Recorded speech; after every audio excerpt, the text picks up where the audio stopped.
चलते भारत की शान।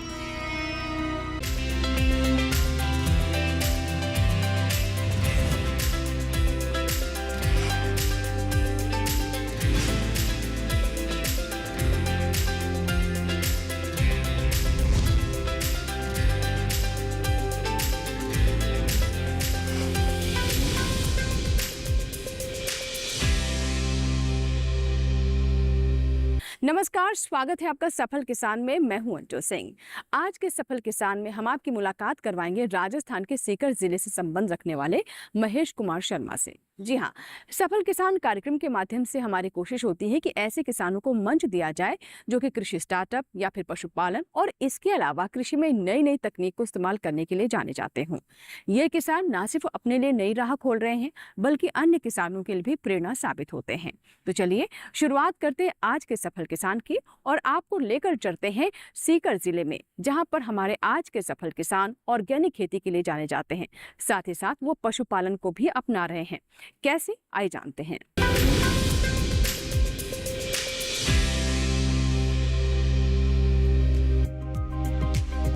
राजस्थान भारत का सबसे बड़ा राज्य है जो अपनी समृद्ध सांस्कृतिक धरोहर, ऐतिहासिक किलों, महलों, रेगिस्तान और रंगीन लोक परंपराओं के लिए जाना जाता है। राजस्थान की अर्थव्यवस्था का मुख्य आधार कृषि है। यहाँ की प्रमुख फसलें बाजरा, गेहूं, जौ और सरसों हैं। राजस्थान एक ऐसा राज्य है जहां अधिकांश क्षेत्र शुष्क और अर्धशुष्क हैं। यहाँ की मिट्टी, जलवायु और सिंचाई संसाधनों के आधार पर फसलों की खेती की जाती है। राजस्थान में खेती करने वाले किसान मॉनसून की बारिश पर निर्भर रहते हैं, जबकि कुछ क्षेत्रों में सिंचाई के लिए नहरों और कुओं का भी उपयोग किया जाता है। राजस्थान का सीकर जिला एक महत्वपूर्ण जिला है। सीकर मुख्य रूप से खाटू श्याम जी के लिए प्रसिद्ध है। सीकर एक महत्वपूर्ण कृषि क्षेत्र है जहां खेती और कृषि आधारित गतिविधियां मुख्य रूप से होती हैं। यहाँ की मिट्टी उपजाऊ है जो इसे कृषि के लिए आदर्श बनाती है और यहाँ के किसान इसी के सहारे फसलों का बेहतर उत्पादन ले पाते हैं। सीकर के रहने वाले महेश कुमार शर्मा 2017 से सुभाष पालेकर पद्धति को अपनाकर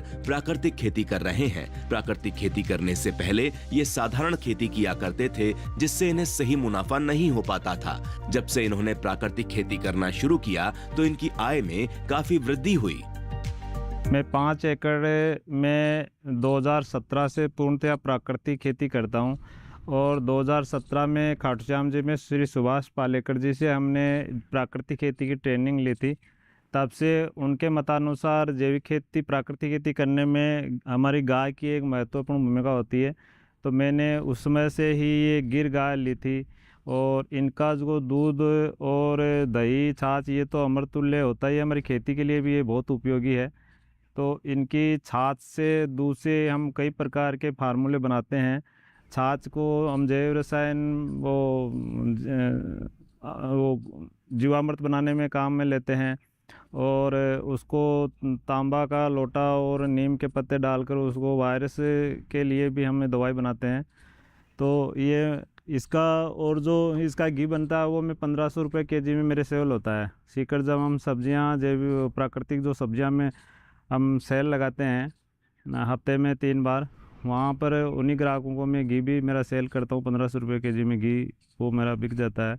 और इनके लिए चारा भी पूरा 5 एकड़ के अंदर जो हम नेपियर लगाते हैं या जो खरपतवार निकलता है वो उनके चारा भी पूरा प्राकृतिक रूप से, मतलब बिना कीटनाशक का हम उपयोग में लेते हैं। तो उनका गोबर और दूध, साथ ये और अमृतुल्य बन जाता है। प्राकृतिक खेती में गाय का अत्यधिक महत्व है क्योंकि गाय को भारतीय कृषि प्रणाली का आधार माना गया है। गाय के गोबर, गौमूत्र और अन्य उत्पादों का उपयोग जैविक खेती में बहुत लाभकारी माना गया है। प्राकृतिक खेती में रासायनिक उर्वरकों और कीटनाशकों के बजाय गाय से प्राप्त उत्पादों का उपयोग खेतों की उर्वरता बनाए रखने, फसलों की पैदावार बढ़ाने और मिट्टी की गुणवत्ता को सुधारने के लिए किया जाता है। महेश कुमार शर्मा भी गौपालन की बारीकी को समझ चुके हैं क्योंकि इनका मानना है कि प्राकृतिक खेती गौपालन के बिना अधूरी है। इनके जो गौमूत्र है और गोबर है, इसके लिए प्राकृतिक खेती में इसके बिना असंभव है। जो शुरुआत होती है प्राकृतिक खेती की वो गाय के द्वारा ही होती है। इनको खाने में हरा चारा देते हैं हम, जो नेपियर लगा रखा है हमने, और नेपियर खेती में जो हमारे लू से बचाने के लिए, पपीता को बचाने के लिए लू से बचाते हैं, तो वो चारों तरफ लगाते हैं, तो वही इनके खाने के काम आ जाता है। जो खरपतवार निकालते हैं, वेस्टेज होता है, वो इनको खाने में दे देते हैं। तो हमारा पूर्णतः प्राकृतिक होता है, वो बिना कीटनाशक दवाइयों का होता है, तो इनके लिए और वो अमृतुल्य खाना मिलता है। इनका जो हम फीड है वो भी बाजरा है, गेहूं है, जो हमारा होता है वही हम इनको पीस के वही हम देते हैं। हमारा इनसे दूध हमारा इनका मेन प्रोडक्ट नहीं है। हमारा इनका मेन प्रोडक्ट है वो गौमूत्र और गोबर है। इनके लिए हमने इसको रखा है। दूध जो होता है वो हम गांव में थोड़ा वो सेल कर देते हैं, और जो हम घी निकालते हैं वो घी 1500 रुपये केजी मेरा घी भी सेल हो जाता है सीकर के अंदर। गाय के गोबर का भारतीय कृषि और ग्रामीण जीवन में अत्यंत महत्वपूर्ण स्थान है। इसे प्राकृतिक खेती, पर्यावरण संरक्षण और पारंपरिक भारतीय जीवन शैली का अभिन्न अंग माना जाता है। गोबर से कई तरह के उत्पाद बनाए जाते हैं जो खेती बाड़ी में लाभकारी होने के साथ साथ स्वास्थ्य और पर्यावरण के लिए भी फायदेमंद माने जाते हैं। कहते हैं ना कि गौमय वस्ते लक्ष्मी, ये गौ के गोबर में लक्ष्मी का निवास होता है। भैंस के गोबर में इतने लाभदायक हमारी फसल के लिए नहीं होता जितनी गाय का होता है, क्योंकि गाय के गोबर में ही 1 ग्राम में ही करोड़ों जो हमारी फसल के लिए लाभदायक जीवाणु होते हैं वो इसमें मिलते हैं। तो इसको हमने कंपोस्ट करने के लिए इसको फैलाया है। इसमें मैंने जीवामृत के ड्रम, कितने ड्रम बनाकर इसमें मैंने डाल चुका हूँ मैं। ये कंपोस्ट हो चुका है और इसको हम ऐसे मान लीजिए घन जीवामृत में कन्वर्ट कर रहे हैं। और इसकी जो तैयारी चल रही है, ये जो मेरे सामने खेत देख रहे हैं, इसमें मैंने ढेंचा दबाया है। गाय का गोबर न केवल फसल उत्पादन और मिट्टी की गुणवत्ता को बढ़ाता है, बल्कि ग्रामीण जीवन के हर पहलू में उपयोगी है। गोबर से प्राप्त उत्पादों के प्रयोग से खेती टिकाऊ बनती है और ग्रामीण क्षेत्रों में स्वावलंबन को बढ़ावा मिलता है। अच्छी बात यह है कि घर के लिए दूध दही के साथ खेतों के लिए खाद का इंतजाम भी गोबर से ही हो जाता है।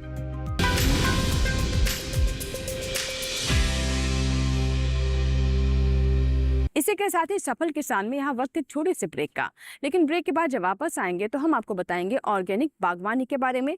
कहीं मत जाइएगा, देखते रहें सफल किसान।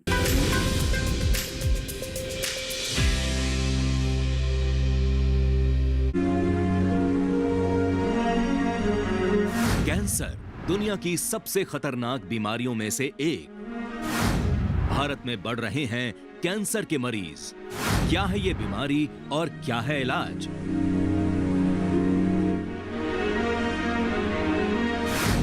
कैंसर, कारण, लक्षण और उपचार। अगर आप भी कैंसर की किसी समस्या के बारे में कुछ जानना या पूछना चाहते हैं तो लगाइए हमारे टोल फ्री नंबर 1800-113060 और 1800-113061 पर कॉल। इस शनिवार स्वस्थ किसान लाइव शाम 6 से 7 बजे।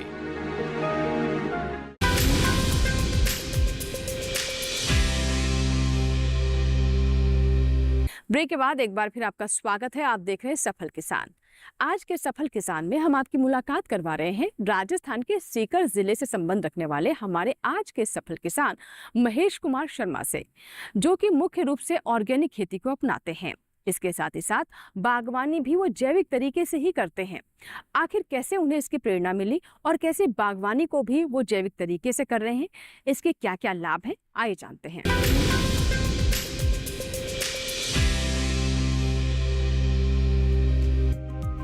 महेश कुमार शर्मा प्राकृतिक बागवानी के क्षेत्र में एक अनुभवी किसान बन चुके हैं, जो प्रकृति के सिद्धांतों का पालन करके खेती करते हैं। प्राकृतिक बागवानी में रासायनिक उर्वरकों और कीटनाशकों के उपयोग को पूरी तरह से छोड़कर केवल प्राकृतिक तरीकों का उपयोग करते हैं। इस प्रकार की बागवानी मिट्टी की उर्वरता और पर्यावरण का ध्यान रखते हुए स्वस्थ और स्वादिष्ट फलों, सब्जियों और पौधों का उत्पादन करने में सहायक होती है। बागवानी के बारे में विशेष जानकारी के लिए रुख करते हैं महेश कुमार शर्मा जी का।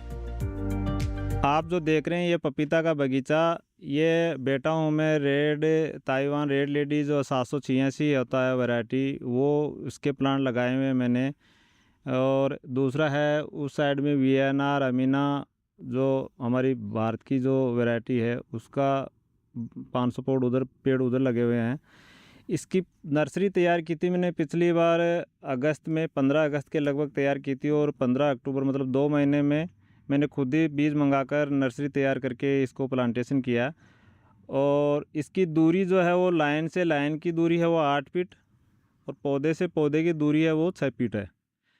और इसको जब मैंने अक्टूबर में लगाया था, तो ज़मीन तैयार की थी, इसमें गंवार और तिल लगा के मैंने उसको हरी खाद के लिए दबवाया था। और देसी गौ माता का गोबर कंपोस्ट करके उसको मतलब घन जीवामृत बना के वो मैंने इसके अंदर डाल के और फिर मैंने बेड बना के इसमें लगाया था। तो 8 बाई 8 फीट की दूरी है, तो बीच में एक बेड और हो गया 4 फीट का। और जो पपीता वाला बेड है, पपीता लगा के उसमें मैंने मटर लगा दिया था। तो पपीता को नाइट्रोजन मिल गई थी मटर से। और जब सर्दियाँ आई तो उसके ऊपर जब हमने टनल लगाया तो मटर और पपीता दोनों को सर्दी से हम बचाने के लिए उसमें हमने लगाया। और जो बीच वाला बेड है उसके अंदर में हमने ब्रोकली है, गोभी है, गाजर है, आलू है, इसमें मैंने 6-7 प्रकार की सब्जियां लगाई थी। तो उसमें जो सब्जियों से हमें इसमें अच्छी इनकम हुई।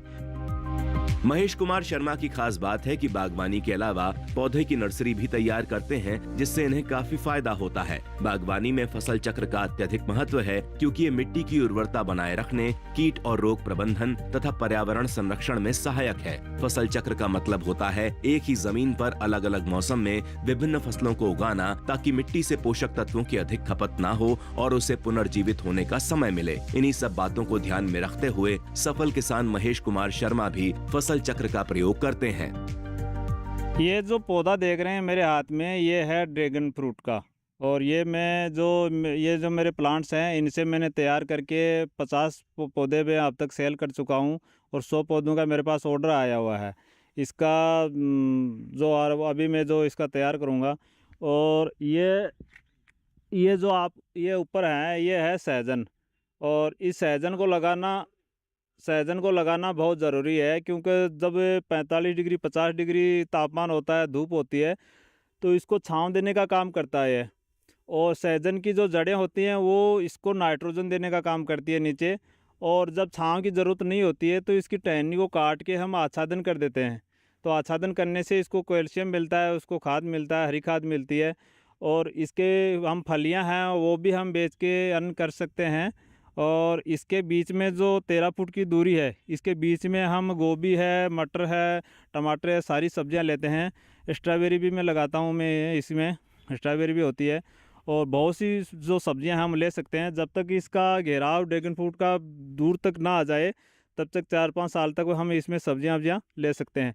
लेकिन सहजन लेना बहुत ज़रूरी है। सहजन हम राजस्थान में अगर हम नहीं लगाएंगे तो ये धूप से ख़राब हो जाएगा। जो जैसे आप देख रहे हैं कि कई पत्तियां लीफ हैं वो काली पड़ गई थी अब की बार बहुत धूप होने से। लेकिन सहजन लगाना इसलिए ज़रूरी है, धूप की वो छाँव से धूप से बचाने के लिए सहजन लगाना बहुत ज़रूरी है इसमें। राजस्थान में हॉर्टिकल्चर यानी बागवानी का बड़ा महत्व है। यहाँ के किसान कई समस्याओं का सामना करके बागवानी में बेहतर कर पाते हैं, क्योंकि यहाँ पानी की समस्या बनी रहती है, जिसके लिए सिंचाई के लिए उपयुक्त व्यवस्था करनी पड़ती है। सफल किसान महेश कुमार शर्मा को सिंचाई के लिए बजाज फाउंडेशन की तरफ से काफी मदद मिलती है। इसके बारे में बता रहे हैं हमारे सफल किसान। राजस्थान में जो हॉर्टिकल्चर का काम करते हैं तो विपरीत परिस्थितियों में होता है, क्योंकि यहाँ गर्मियों में गर्मी ज़्यादा है, सर्दियों में सर्दी ज़्यादा है, पानी की बहुत कमी है। तो उस संघर्ष को झेलते हुए हम खेती करते हैं। जैसे यहाँ पानी बिल्कुल नहीं है, लेकिन ये 1000 फीट ऊंचा पहाड़ है और उसके दूसरी साइड में हमारा फार्म है, वहाँ से मैं पानी लेकर आया हूँ।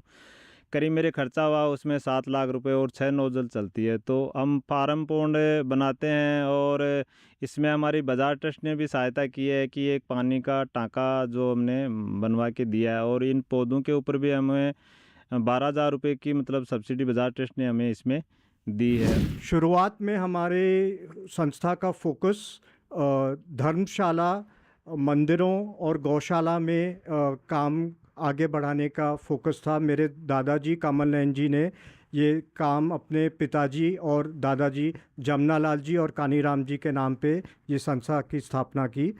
करीबन 15 वर्ष से हमारा फोकस शिफ्ट हुआ है ग्रामीण विकास की ओर, कि हम ग्रामीण विकास को बढ़ावा कैसे दें, वर्षा का जल कैसे रोका जाए। पीने के लिए टाँके बनाते हैं हम, और वर्षा का जल छत पे रोक के, गांव में रोक के, खेतों पे रोक के धरती के नीचे वापस रिचार्ज कैसे किया जाए, उस पे हमारे कार्य गतिविधि चलते हैं।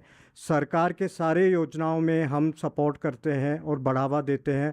और जहाँ सरकार नहीं पहुँच पा रही है वहाँ ट्रस्ट का योगदान रहता है, फाइनेंशियल सपोर्ट रहता है, मॉरल सपोर्ट रहता है, टेक्निकल सपोर्ट रहता है। हमारा जो विज़न है और मिशन है वो है ग्रामीण विकास। भारत के 70% लोग आज भी गांव में रहते हैं और हम चाहते हैं कि ग्रामीण भारत में अगर हम अपने रोजी रोटी कमा सकें, रोटी कपड़ा मकान की व्यवस्था हो सके, और जो खेती से जुड़े 70% लोग हैं हम खेती में जीतें और खेती में प्रॉफिट कमाएं, ये हमारा लक्ष्य है। महेश कुमार शर्मा जैविक खाद का उपयोग करते हैं। इससे मिट्टी की उर्वरता में सुधार होता है। वो स्थानीय फसलों और पौधों की प्रजातियों को प्राथमिकता देते हैं, जिससे जैव विविधता बढ़ती है। फसल चक्र का पालन करके वो मिट्टी के पोषक तत्वों का संतुलन बनाए रखते हैं।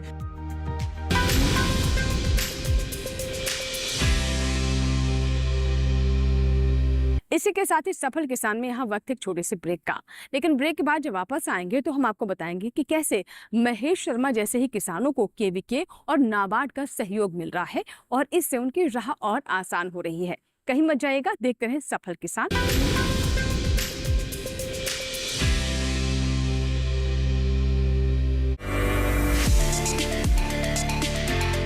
मसालों के अंदर में कितनी तेजी, अपने उत्पादों को व्यापार के लिए योग्य बनाना है, किसमें निवेश करना फायदे का सौदा हो सकता है, किसान को कितनी मात्रा में कब और किस अवस्था पे इस्तेमाल करना है या नहीं करना है। ग्राफ कहां पर जाते हुए दिखाई दे रहे हैं। सभी मसालों के अंदर एक अच्छी तेजी आने के बाद एक गिरावट भी आई है। क्या लगता है आपको जीरा एक बार फिर से 30,000 रुपए का स्तर पार करेगा?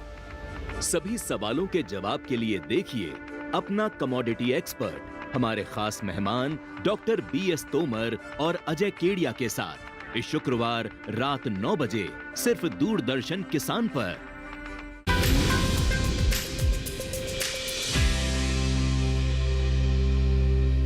ब्रेक के बाद एक बार फिर आपका स्वागत है। आप देख रहे हैं सफल किसान। आज के सफल किसान में हम बात कर रहे हैं सीकर जिले से संबंध रखने वाले महेश शर्मा जी के बारे में। महेश जी अपने इलाके में जैविक खेती के लिए जाने जाते हैं। जी हाँ, वो समझ चुके हैं कि आज का समय जैविक खेती का समय है और ऐसे में सही यही होगा कि उचित समय पर उचित फैसला ले लिया जाए। लेकिन ये फैसला लेना भी इतना आसान नहीं होता।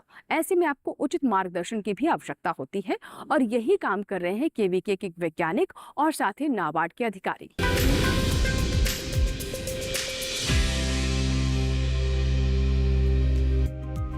सीकर कृषि विज्ञान केंद्र कृषि विकास के लिए एक महत्वपूर्ण संस्थान है जो वैज्ञानिक अनुसंधान, प्रशिक्षण और समुदाय विकास के माध्यम से किसानों को समृद्ध करने का कार्य करता है। इसकी गतिविधियां न केवल स्थानीय किसानों की आय को बढ़ाने में मदद करती हैं, बल्कि कृषि क्षेत्र में स्थायी और विकासशील प्रथाओं को भी बढ़ावा देती हैं। इस प्रकार ये केंद्र किसानों के लिए एक महत्वपूर्ण संस्थान और सहयोगी है।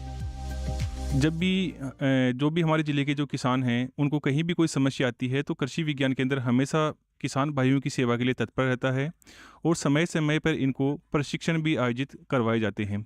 जो भी किसान की मांग होती है या जो जैसी किसान खेती करना चाहता है उसके अनुरूप कृषि विज्ञान केंद्र उनको संस्थागत प्रशिक्षण के साथ ही दक्षता प्रशिक्षण और यदि किसान के खेत पे जाकर भी प्रशिक्षण का आयोजन करता है। साथ ही कई बार किसानों को खेत में कई तरह की कीट, बीमारियां अथवा नवीनतम जो तकनीकियों की जानकारी का काफ़ी अभाव होता है, तो उसके लिए जो भी हमारे किसान भाई हैं वो कृषि विज्ञान केंद्र में विभिन्न जो संचार माध्यम है, जो हमारा केवीके का ऐप हो उसके द्वारा संपर्क कर लेते हैं।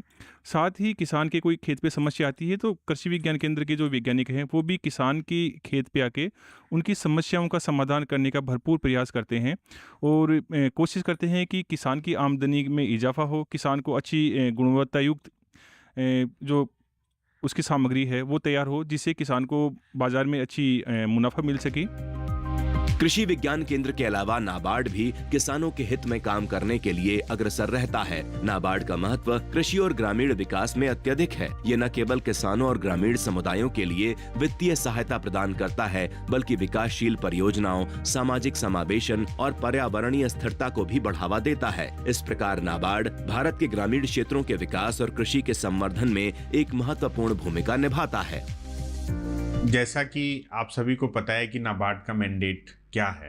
1982 में जब नाबार्ड बना तो उसका एक उद्देश्य ये था कि नाबार्ड का काम जो है वो कृषि और ग्रामीण विकास के लिए एक अनडिवाइडेड अटेंशन, पॉइंटेड फोकस के तौर पे, कि मतलब एक ऐसी संस्था, सर्वोच्च संस्था बनाई गई जो किसानों के लिए, ग्रामीण क्षेत्रों के लिए, गांव में रहने वाली महिलाएं, युवाओं के लिए एक बहुत ही डेडिकेटेड तौर पे काम करे।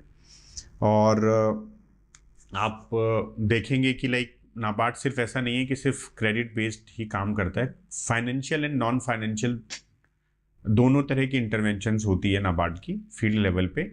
और आप जैसे आपने देखा होगा कि जैसे नाबार्ड का आप देखते हैं कि क्रेडिट फंक्शंस में आप ये कह सकते हैं कि जो, जैसे मैंने कहा कि फाइनेंशियल टर्म्स में अगर आप बात करें तो नाबार्ड राज्य सरकारों को, बैंकों को वित्तीय सहायता उपलब्ध करवाता है ग्रामीण क्षेत्रों में विकास के लिए।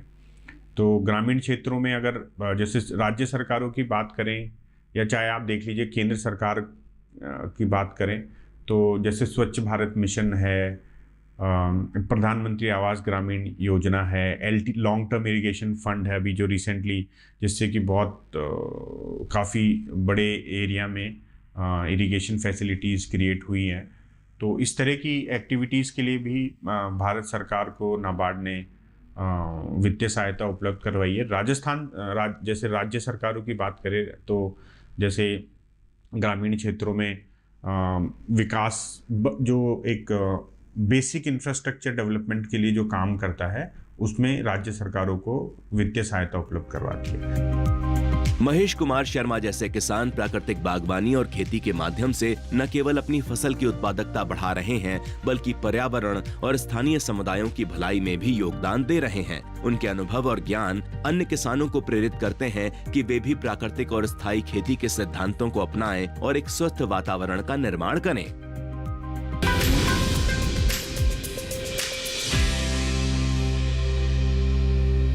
तो ये था हमारा आज का सफल किसान।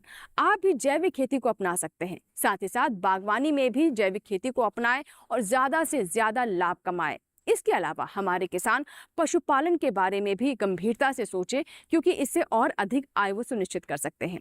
हमें पूरी उम्मीद है कि महेश शर्मा की जीवन की कहानी देखकर आप भी अपने जीवन में जरूर प्रेरणा लेंगे।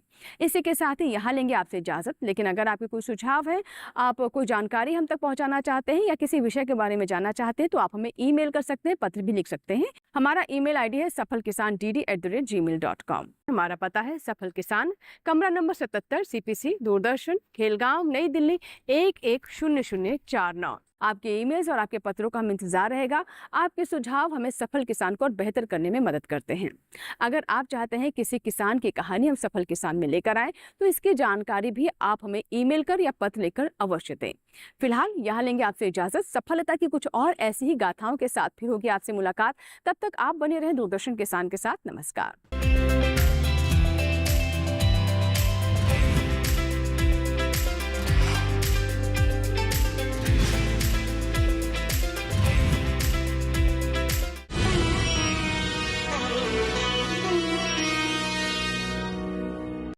दूध के उत्पादन में दुनिया